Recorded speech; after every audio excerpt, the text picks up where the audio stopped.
I always feel pride when I speak of my father because what he did was a miraculous thing. Keisa Johnson, that's her on the right in this picture with her big sister, was just 2 years old when she lost her father.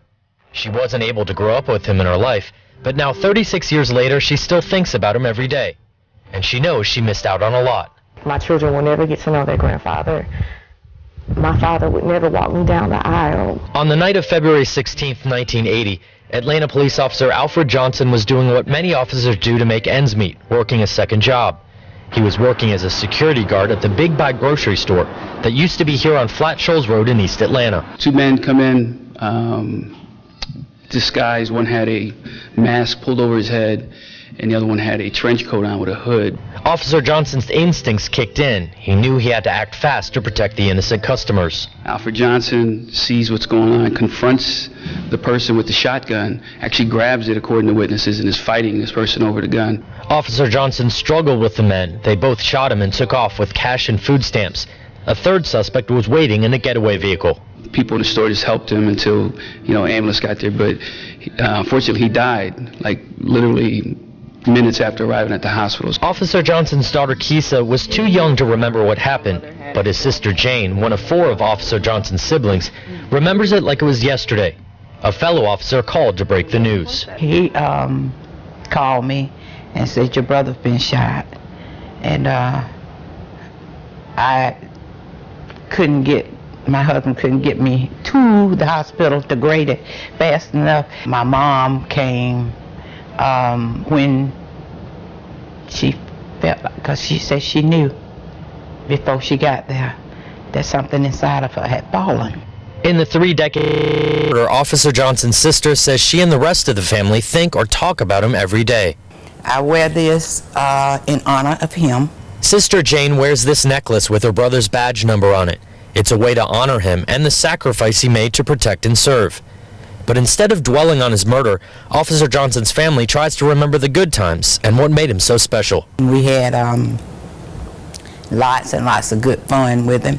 When he went away to be at the Job Corps, that's when after graduation, I knew he wanted to be something and do something with his life, and I've always respected that.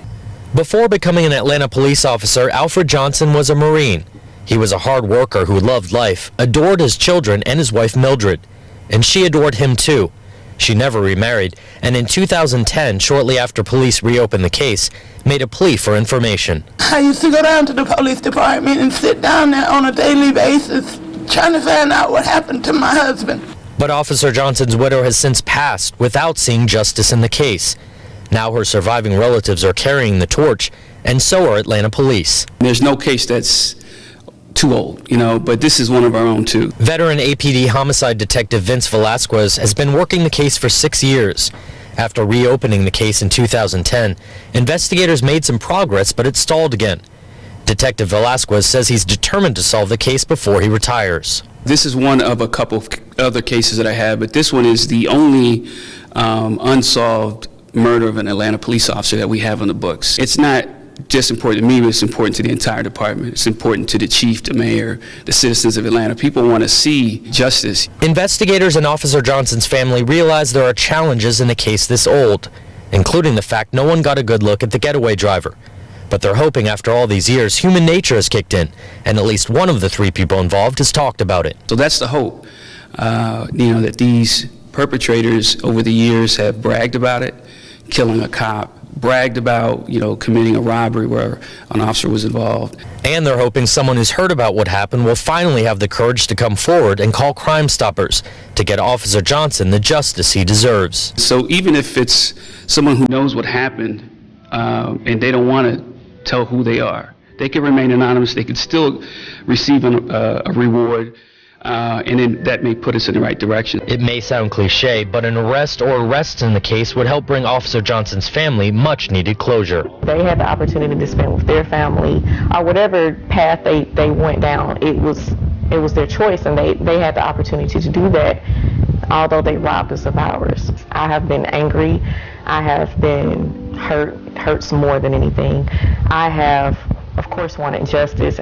Until she gets that justice, Keisha Johnson is holding on to the few memories she has of her father and these pictures of her family, including this one that was supposed to be a family photo taken shortly after her father's murder. This was supposed to be a picture of the four of us. And when she passes these photos as she heads to sleep each night, she remembers the brave man who died protecting others. I pray at night, I ask God to give him a hug.